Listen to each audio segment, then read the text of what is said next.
सामान की जो नई लगेज पॉलिसी आई है उसको फेल करने के षड्यंत्र का मुद्दा मीडिया में छाया हुआ है, जिसमें कि इस मामले में रिकांगपिओ इकाई के 2 परिचालकों को बर्खास्त कर दिया गया है और उक्त मामले में जो 2 परिचालक बर्खास्त हुए हैं वो परिचालक हम दोनों हैं। आज बड़े दुख के साथ, ना चाहते हुए भी मुझे मीडिया के सामने आना पड़ रहा है, क्योंकि अगर मैनेजमेंट मीडिया में इस तरह के आरोप हमारे ऊपर नहीं लगाता तो शायद हम भी मीडिया में नहीं आते। आपको पता ही होगा कि पिछले कुछ दिनों से मीडिया में HRTC की नई लगेज पॉलिसी जो कि आई है वह लागू हुई। उस दौरान निगम की छवि पर भी काफ़ी सवाल उठे और ऐसे कई मामले सामने आए जिससे निगम की आलोचना पूरे प्रदेश भर में हुई। हम भी इसी विषय को लेकर अपने व्हाट्सएप ग्रुप पर केवल अपने परिवार के सदस्यों के बीच यह चर्चा कर रहे थे, ना कि किसी ऐसे सार्वजनिक प्लेटफॉर्म पर इस बात को कर रहे थे कि जिससे जनता के बीच गलत संदेश जाता और निगम की छवि जिससे कि खराब हुई हो। उन्हीं चर्चा के आधार की कुछ प्रतिलिपियों को लेकर और प्रबंधन द्वारा उन्हीं को आधार बनाकर हम दोनों को बिना जांच पड़ताल के बर्खास्त कर दिया गया है। हम आप सभी के माध्यम से मैनेजमेंट से ये पूछना चाहते हैं कि अपने परिवार के बीच में चर्चा करना क्या, व्हाट्सएप ग्रुप में चर्चा करना क्या कोई जुर्म है? अगर यह जुर्म है तो एक कर्मचारी को बोलने का अधिकार कहाँ तक सीमित है? क्या भारत जैसे लोकतांत्रिक देश में एक कर्मचारी को बोलने का अधिकार नहीं है या अपनी बात रखने का अधिकार नहीं है? निगम प्रबंधन ने हमें आतंकवादी घोषित किया हुआ है। हमारा घर परिवार समाज में आना जाना बहुत मुश्किल हो चुका है, जबकि हमने इतना बड़ा कोई गुनाह नहीं किया है जिसकी सज़ा हमें इतनी बड़ी दी गई है। आप सभी के माध्यम से मैं हम तमाम कर्मचारी यूनियनों को भी ये पूछना चाहते हैं कि आपके सामने 2 परिवारों का गला घोंटा जा रहा है और फिर भी आप गहन निद्रा में सोए हुए हैं। ये लड़ाई केवल हमारी ही नहीं अपितु अंतिम पायदान पर खड़े उस हर एक कर्मचारी की है, जो कर्मचारी आप पर विश्वास जताते हैं और ये विश्वास करते हैं कि जब भी उनके साथ गलत होगा तो आप आगे आकर उन कर्मचारियों की आवाज़ बनेंगे। हम याद दिलाना चाहते हैं उन सभी यूनियन के प्रतिनिधियों को जो हनुमान की भांति अपनी शक्तियों को भूल गए हैं, अपनी शक्ति को पहचानो और जो गलत हमारे साथ हुआ है उसके लिए हमारे साथ खड़े होकर हमारा प्रतिनिधित्व करो।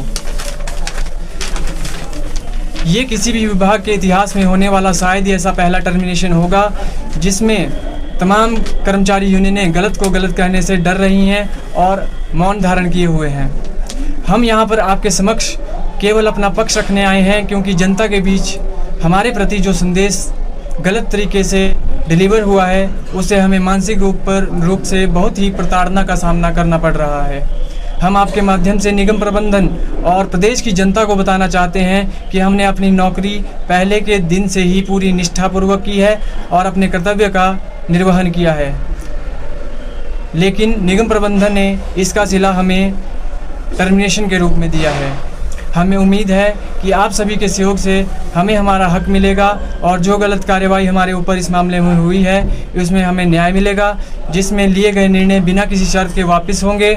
और ये जो सारी बातें मैंने आपके सामने रखी, ये हमारा पक्ष था जो कि प्रबंधन द्वारा ना ही सुना गया और ना ही हमें उतनी तरजीह दी गई कि इन बातों को सुना जाता। जी, हम केवल व्हाट्सएप ग्रुप पर अपनी चर्चा कर रहे थे, जो कि एक सकारात्मक चर्चा। भारत स्वतंत्र देश है, यहाँ पे कोई भी व्हाट्सएप ग्रुप पर अपनी स्वतंत्र चर्चा कर सकता है। हमने ऐसा कुछ भी नहीं लिखा जिससे कि HRTC की इतनी बड़ी संस्था की कोई पॉलिसी फेल हो जाए। केवल हम दोनों व्यक्तियों के बात करने से ही अगर इतनी बड़ी संस्था की पॉलिसी फेल हो जाए तो इतनी बड़ी संस्था के बारे में आप खुद अंदाज़ा लगा सकते हैं कि इतनी बड़ी पॉलिसी फेल हो जाने का कारण केवल हम 2 कर्मचारी ही हो सकते हैं क्या? सर, जो ऐसी कोई बिल्कुल मंशा नहीं थी कि हम ऐसा करेंगे। हम अपनी एक सकारात्मक चर्चा जो भी पूरे दिन घटनाक्रम के बाद होती है केवल वही कर रहे थे और हमारा ऐसा कोई भी इंटेंशन नहीं था कि इसमें किसी भी तरह से हम किसी को बुरा भला कहें या इस तरह से बात करें और ये जिससे कि निगम की छवि खराब हो। हमें पता है हमारी रोजी रोटी निगम से चलती है और निगम ही की वजह से हमारा घर परिवार चला हुआ है, इसलिए हम कभी भी ऐसा कोई काम नहीं करते जिसकी वजह से निगम की छवि खराब हो। लेकिन जैसा कि आपने बताया कि इससे निगम की छवि खराब होने का आरोप हमारे ऊपर लगाए गए हैं, वो बिल्कुल ही बेबुनियाद और निराधार हैं, क्योंकि केवल एक व्हाट्सएप ग्रुप के चैटिंग किस हद तक निगम की छवि खराब कर सकती है। हमें प्रबंधन ये भी बताए कि इस चैटिंग से कितने लेवल तक किसी को हानि हुई है या ये मैसेज हमारा कितने बड़े प्लेटफॉर्म पर कितनी जनता के बीच में गया है, जो कि निगम प्रबंधन ने हमारे ऊपर इतना सख्त कदम उठाया है और हमारी नौकरी से हमें वंचित कर दिया है। जी, जो हमारे साथ हुआ वो गलत हुआ। गलत इसलिए क्योंकि हम एक पब्लिक ग्रुप में ना होकर एक प्राइवेट ग्रुप में अपनी चर्चा कर रहे थे,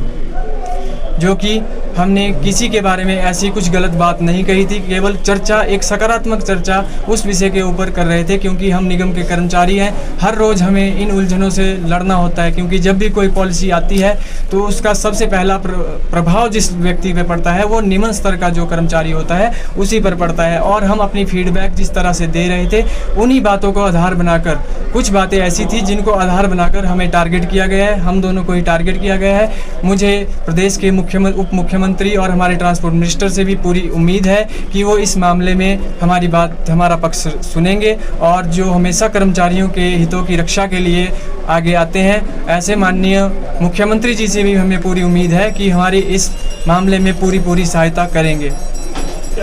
मामले में डिप्टी सीएम और सीएम साहब से मिलने का पूरा प्रयास करेंगे और जैसे कि हमारा पक्ष नहीं सुना गया है तो हमें अपना पक्ष रखने के लिए उनके पास जाएंगे और ये बात पूरी हमें उनको बताएंगे कि हम कहीं पब्लिक प्लेटफॉर्म पर ऐसी कोई भी बात नहीं कर रहे थे, केवल कुछ जो स्क्रीनशॉट की प्रतियां हैं उनके आधार पर हमारे ऊपर इतना बड़ा फैसला ले लिया गया है।